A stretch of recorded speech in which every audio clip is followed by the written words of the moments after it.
नमस्कार दर्शक बंधु मुक्तेश्वर राष्ट्र यूट्यूब चैनल परिवार को आपण मान स्वागत। जो मित्र माने आम चैनल को लाइक शेयर और सब्सक्राइब करना से माने लाइक शेयर और सब्सक्राइब करने को कदापि भूलु ना। आज कार्यक्रम में दर्शक बंधु आम आलोचना करबा 2024 शेष मास डिसेम्बर मास किपरि रहिबो।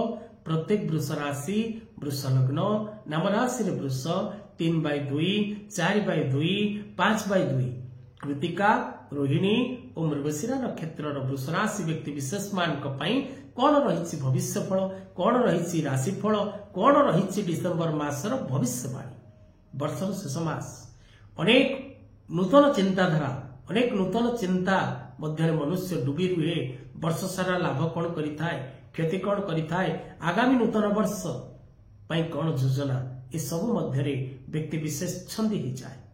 तेणु वृष राशि व्यक्ति प्रायतः 2024 रे सेपरी आखि दृश्यमान कौन सफलता प्राप्त करि पारि नाहंती। तेणु 2025 पई आपण योजना प्रस्तुत करंतु। आपणक पई सफलता अपेक्षा करिछि। आपण निश्चित भाव रे सफलता लाभ करिवे। तेणु वर्षर शेष मास कौन रही आपणक पई भविष्य फल आसंतु जानिबा। दर्शक बंधु जदि आपण निजर जन्मजातक विचार करने को चाहती निज पिलामानकर भूत भविष्य वर्तमान विषय जानवा चाहती बा आपण निजर घर वास्तु देखा चाहती तेबे तले दिया नंबर रे जोगाजोग करेंगे। आपण जदि ज्योतिष शिक्षा करने को चाहती ऑनलाइन ज्योतिष क्लास करने को चाहती तेबे निश्चित भाव में तले दिया नंबर रे जोगाजोग करंतु। मुक्तेश्वर आस्ट्रो आपणक सह आपणक सेवारे महाकाल वैदिक गुरुकुल द्वारा ज्योतिष शिक्षा आपन को दिया जाउची। ऑनलाइन क्लास ऑनलाइन एग्जाम एवं ऑनलाइन आपन को मध्य सर्टिफिकेट प्रदान करा जिवो। तो दर्शक बंधु आसंतु जानिबा 2024 डिसेम्बर मास किपरि रहिबो। वृष राशि वृष लग्न नाम राशि वृष कर्म क्षेत्र रे आपण हैरान हेबे। कष्टप्रद रहिबो आपन को पई कर्ममय जीवन। डिसेम्बर मास रे आपण विशेष करी व्यवसाय क्षेत्र रे आसान रूप सफलता प्राप्ति करने संभव नुहे। लाभ एवं क्षतिर परिमाण समान रहिबो। आपण व्यवसाय जेकोसी क्षेत्र करूथांतु ना कहीं आपणकर व्यवसाय छोट होता बड़ होता ऑनलाइन होता ऑफलाइन होता जेकोसी व्यवसाय क्षेत्र में आपण थांतु ना कहीं व्यवसाय क्षेत्र में आपण पूर्ण सफलता प्राप्ति करने संभवपर नुहे। भाग्य आपण को पूर्ण रूपे साथ दब नहीं।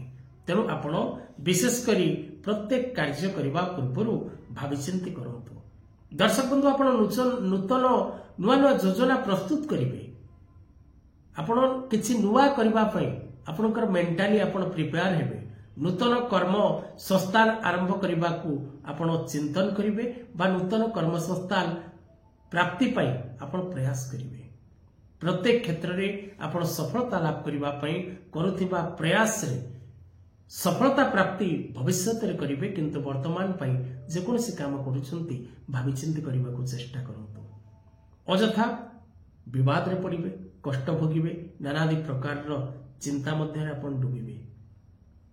लोभ मनुष्य को पतनाभिमुखी दिग को नहीं थाए। तेणु अत्यधिक लोभ करबा बा अत्यधिक चिंतन करी कोनसी कार्य को जोर जबरदस्त करबा दैट इज रॉन्ग। तेणु आपण प्रत्येक कार्य करने पूर्व भाविचिंती करने को चेष्टा करंतु। विशेषकर आपण असुविधार पड़िबार चांसेस रही। सजाग करबा जने मार्गदर्शक कर्तव्य। तेणु जने ज्योतिष हिसाब रे जने मार्गदर्शक हिसाब रे आपण को कार्यक्रम माध्यम रे सावधान करबा मोर कर्तव्य। तब दर्शक बंधु विशेषकर पारिवारिक सुख शांति प्राप्त करेंगे से कौन असुविधा नहीं।